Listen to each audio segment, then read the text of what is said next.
Hello and welcome to my channel, Voluptas Oculorum. It means pleasure of the eye. My name is Stephanie. I'm a Canadian living in the UK, and if you haven't noticed, it is getting into plein air season. Now, plein air painting is supposed to be relaxing, but most commercial easels are heavy, bulky, built for oil and acrylic painters, and cost somewhere above 100 to even 200 pounds. I wanted something lightweight that was specifically for the way I paint watercolor, so I built this. This is my custom watercolor setup. It holds my sketchbook perfectly, has magnetic mounts for my palette, and is incredibly light and easy to carry.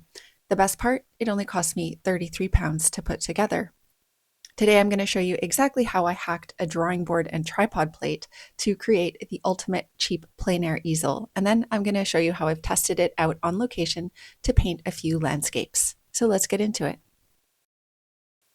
So normally I am very minimalist, well, not ultra minimalist, but pretty minimalist packer when I go and paint outside. And this is generally because I'm probably hiking or walking for a long distance and I don't want to carry that much with me. So this has been my travel gear basically for the past 2 years. I have this Just Go Sketching sketch companion. It basically slides into your sketchbook, and I'll show you that in a minute. It's got a couple of magnetic strips here so you can put a metal palette on top, or if you don't have a metal palette, you can pop in one of these metal discs and it will stick right on there. So I've used this with a variety of different palettes throughout my time sketching outside. Has a nice little elasticized edge over here with a brush holder, and then this tiny little clip-on water container that's really useful. And this is all I've really needed to go outside and paint. I usually bring a little spray bottle with me. It's just useful to have, and I'll generally have an A5 size sketchbook. Sometimes it's square, but it has to be, about A5 in height to fit into my backpack. So this is my most recent one. It's an Etcher Perfect Watercolor Sketchbook, and I'll just show you how the sketch companion goes on. I'm sure you've seen it before, but let's just pretend you're brand new. So basically, you slide the sketch companion into the spine of your sketchbook, just like that. And it comes with a couple of little clips, and I always keep those nearby in my bag. So these little clips just sort of clip it on to your sketchbook to keep everything secure. Depending on the thickness of your sketchbook, you might not necessarily need these, but I like to pop them on just in case so that it doesn't move around.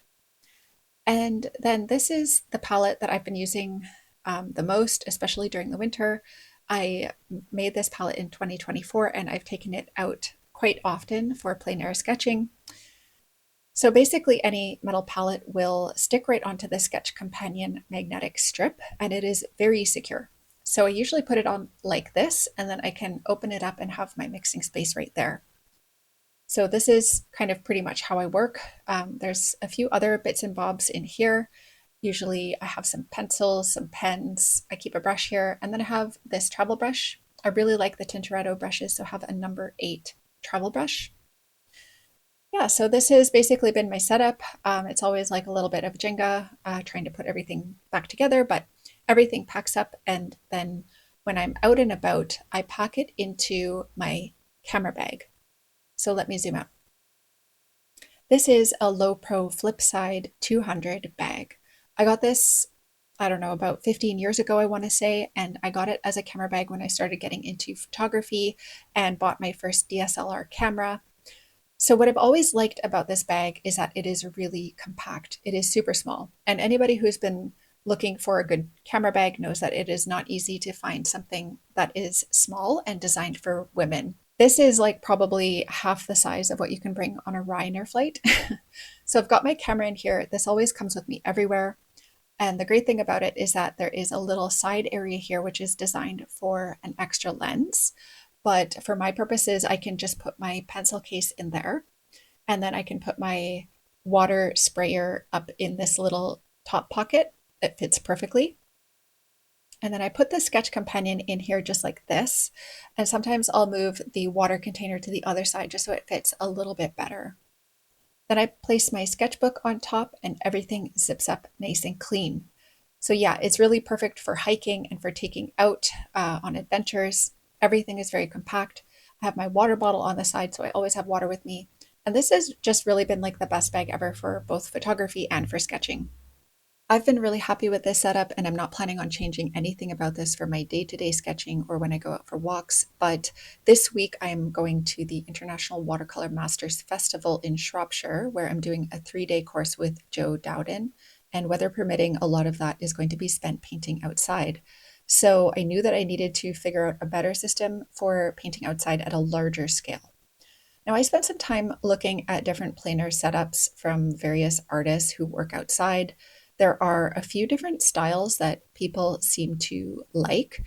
There are quite a few of these clamshell type setups that fold down and have these like resistance hinges, and the fancy ones have some magnets embedded in them.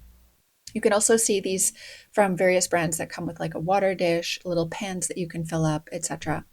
But the thing is, I don't really work upright, and the space that you get to clip onto is really small.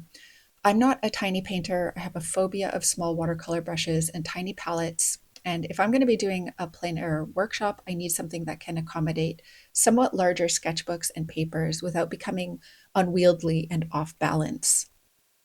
So the other end of the spectrum is pochade boxes that come with an integrated tripod. These are often pitched as great for travel or plein air, but these things are really complicated to set up and take down. They also weigh a ton, especially when you consider all of the other things that you need to bring along. They're not designed for a woman walking around a garden. And some of these plein air palettes and easels, they run into like the hundreds of pounds, and others come with hefty shipping costs and long lead times. So none of them appealed to me. I wanted something I could realistically pull out of a bag and start painting on with minimal setup time. So my conclusion was that for me, the most important part of a plein air setup is convenience, simplicity, flexibility, and of course, affordability. So this is what I've come up with. Now this is a 13 by 17 board. I got this off Amazon from a place I will link in the description. It is a drawing board and nothing too special about it. I liked it because it was affordable and it gave me the space that I wanted. I think it was around 15 pounds or so. Has a little clip like here to hold things in place, and it came with these two paper holders, really big elastics. So it didn't actually come with these white strips and these magnets. I have added those on, and I'm going to talk about that in a second. But what I've done, so how I've modified it, is you can get these tripod attachments from Jackson's Art, and I'll put the link in the description. But it's essentially just a screw-on attachment that you can attach a tripod plate. This is what it looks like. It's just this little thing. So if you have a thicker board, you can screw this in, but my board is really thin. So I just used Gorilla Glue to glue this right onto the back of the panel. And basically all that is doing is giving you a thread, and that thread is where you attach your tripod plate. The tripod plate links into your tripod. And I should mention that I had a travel tripod already because my husband and I do a lot of photography. So basically you screw the tripod plate in like that. And then this all pops onto a tripod. I'm going to show you what that looks like when it's set up. And then this is the front. I have placed these, they're actually metal. They're these metal strips. It comes in a pack of 5. And I should just say, like, I live in the countryside, so I don't have the option to just like pop over to the shops and poke around and look for things. So Amazon is essentially what I do. It comes with 5 stick-on strips. And these are not metallic in and of themselves. They are just metal, but basically you can stick them onto a surface, and you have magnets like I do here. You can just stick the magnets onto them and they stick really well. So this one actually came with these little tiny magnets, and these are meant to, like, you stick them on your wall and then you put like a piece of paper or a photo or something. So it's like a little memory board that you can stick things onto. These magnets are way too small for me, so I have the big Mama Jama magnets. These are ones that I just had in my utility drawer, the random drawer where we have all of our random stuff around. They are really strong. So I just pop a couple of those onto these metal strips, and that becomes my magnetic area for putting my palette on. And the reason that I have 2 strips is because I have the option to work horizontally or vertically. So I can move the magnets around and just adjust them to wherever I want to put my palette or my sketchbook or whatever I'm working on, and I can make it work for me. Now, I don't typically work on large sheets of paper, so this size is actually pretty good for me. I'm going to show you what it looks like with a large 8x8 square sketchbook on top. Yeah, I think I'm actually just going to set this up on the tripod and then you can see how it all works together. And I'll also show you why I'm doing it with the handle side down. So for those of you who are interested in using this with a tripod, this part is for you. So for those of you who have not really used a tripod very much before, this is a quick release area up here. So you just sort of clip the tripod plate into this area and it gets securely fastened. And then this is a ball head that can rotate in any direction, which is really useful because if you want to turn your board horizontally or vertically or any other angle, you can easily do that. This vertical piece here extends up and down so that you can change the height easily without having to adjust all three legs. So you can just sort of adjust the legs onto the ground and then you can level them out as you need. This little hammock here is to add weight in case it's a windy day and you're worried about the tripod not being very stable. You can actually just add some weight into that little hammock and it's going to make everything nice and stable. So I have like my camp chair here, for example. I can just pop that on there while I'm working if I'm standing up, and now the tripod is like very secure. So this is a Manfrotto Be Free Advanced AS travel tripod, and I already had this. I've had it for maybe like 6 or 7 years. I've had it for quite some time. For me, this is something I already had, and so I didn't need to go out and buy anything brand new. Now looking at how the board actually clips on, now you can see how the plate connects into that ball head, and I can use this lever or knob to adjust everything. So I could loosen it or tighten it, put it into position, and once I've gotten it to approximately the right position, I can loosely tighten it and then really securely tighten it like this so that it's not going to move at all. So this is what everything looks like when it's all set up on the tripod itself. You can see that it's very stable, it's very secure, nothing is twisting or turning, and I'm ready to see what happens when I place all of my gear onto it. So now that I have the tripod set up the way that I want it, I'll just show you the sort of tilt angle that I have it at here.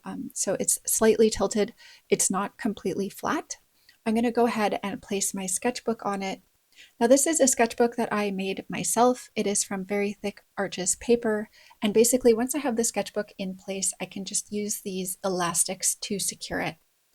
I'm going to fiddle around with the placement here in a second. It would be a lot easier if I had 3 or 4 hands instead of 2, but I guess the universe wasn't imagining that we would be filming things on phones when we evolved to this extremely advanced level of human life. So I have my sketchbook secured there, and if I wanted to secure it even more, I could use the clamp or the clip that I have. Depending on the thickness of your sketchbook, you can actually just clamp it down using the clip here if it fits. Mine is just really thick because I've used really thick paper, so I'm just going to use these elastics to hold it in place. They're really grippy elastics, so things don't really move around. It is pretty secure. So then I'm going to move some of these around over here, and I'm just going to sneak this one down. Okay, so you're probably wondering, why is the handle down here? There is a good reason for it, and I'm going to show you that right now. So this is my brilliant water bucket solution for plein air painting. I figured that this little clip-on water container that came with my sketch companion isn't going to cut it for a full day of painting, so I thought I needed something a little bit more substantial. But I didn't want to buy anything, and this is something that I already had in my recycle bin. So I drilled a couple of holes in it, put some pieces of twine, and then I have this hanging on a string.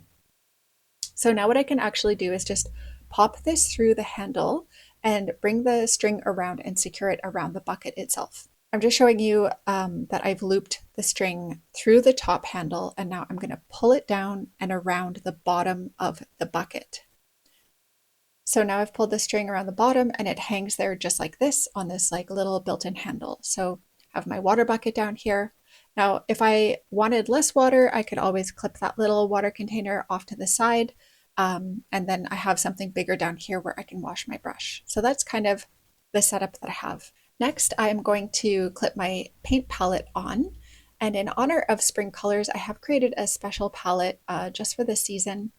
So I have some footage of me painting at Ford Abbey back in March, and I was still painting with my winter watercolor palette. And while I was painting, I realized that that palette was not going to cut it for all the bright purple and pink flowers that were starting to come out. So I revised my color palette and I went with this more expanded version. So this is actually a Schmincke palette that had retro colors or tubes in it before I adapted it. So this pops on there just like that, and it's very secure. Because it's metallic, it sticks really well to the magnets that are there and it doesn't really move around. I can slide it if I really push it, but as soon as it's on these magnets, it's very secure. Now I'm going to actually put it in the other direction. I'm going to do it vertically like this, and then that way I can open it up and have a really good mixing space down here. Yeah, so this is basically now my full setup. And I thought this was a fairly clever way to use the equipment that I already had and buy minimal new equipment. All I've had to purchase are this board, these magnetic stick-on or metal strips, and the magnets, I didn't even buy those. Those were just in my junk drawer.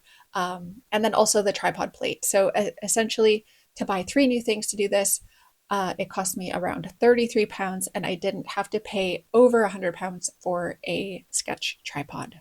So I just wanted to show you this larger palette because I do have this larger 24 pan palette that I created for a workshop I did last year. And I love these colors, they work really well. But the main advantage of having a larger palette is that I have more full pans in this one. So this one can just clip on exactly the same way, and I purposely used a really thin Jackson's palette. The advantage of these palettes is that they don't have that third lip that flips over this way, which is really convenient because I can just flip this top down and it is my mixing area, but it doesn't interfere with my sketchbook.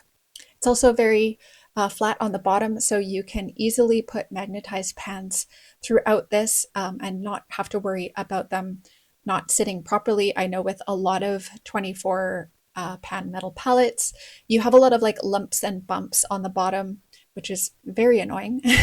And so yeah, with magnets, all of the pans just fit very securely on the bottom, and yeah, magnetic everything. Now, if you've been wondering how I plan on transporting this board along with me, I want to show you that now. So I did say that one of my criteria was that it would be convenient. And so what I did was I looked for a portable like art bag that I could take with me that would fit the drawing board that I had selected. And I found this bag. This is a canvas art bag. I think it's a Korean brand, and it comes in a bunch of different colorways, but I selected this pink, yellow, and blue one. And it is relatively thin. So if you look at it from the side, this is fully loaded, but it doesn't get more, I would say, than about 3.5 inches thick. Yeah, it's about, I would say, 3.5 inches thick at the maximum. And the dimensions of this bag are listed as A3. So being able to take an A3 size setup, but it actually fits the board that I have, which is like 13 by 18 inches. So I'm going to actually unpack this and show you what I've been able to fit inside of it. So in this front large pocket here, I've put in a 10 by 7 watercolor paper cold press pad from Meeden, but I could also equally put in my square sketchbook if I wanted to, or I could even put in one of the other watercolor sketchbooks that I've made in the past. This one is with Arch's 140-pound paper, so I can fit that easily into this front pocket. In this pocket up here, I've placed my paint palettes. So I have my spring palette, and then I also have room for the full 24 pan palette. So that easily fits into this top pocket. Now in the main compartment, you can see it flips back like this, which is really nice. I have a filming tripod. This pops open and I can put my phone inside so that I can actually film myself while I'm painting outside if I want to. As you can see, I placed my brushes in here. Now these are the brushes I'm taking to the workshop that I'm going to, and they're kind of selected for the type of work that I think we're going to be doing. So doing maybe like really big washes and quite large, covering large areas. So I have a wide variety of brushes. I wouldn't normally take this many brushes with me outside, but I'm taking them to the workshop with me. I have my other sketchbook, which I could also just put into my camera bag. It's no big deal, but I thought I would just show you that it easily fits into here. And then we have the sketchboard itself. So that fits without any issue inside this bag. So the dimension of the bag itself, let's take a look. That's 15. So it's about 20 inches by 14 inches, I would say. 20 by 14. So it's bigger than A3. It's bigger than 11 by 17. It easily accommodates this drawing board that I have. And then of course, if I wanted to, I could bring a full 16 by 12 inch watercolor pad of paper in this. And what I really love about this bag is that it fits all of my criteria because it is thin, it is lightweight, it fits everything that I need, and I'm able to carry it without any issue. Like I could just bring this, I wouldn't even need to bring my camera bag because I could fit everything I wanted just in here. And what I wanted to point out is that it has a carry handle on the top here, but it also has these backpack straps on the back. So I can carry this as a backpack and it's not going to weigh me down very much. And then that way I can carry my tripod in my hand as well. The only thing that I haven't found a really great solution for right now is my recycled water bucket. I think I'm just going to have to carry that myself.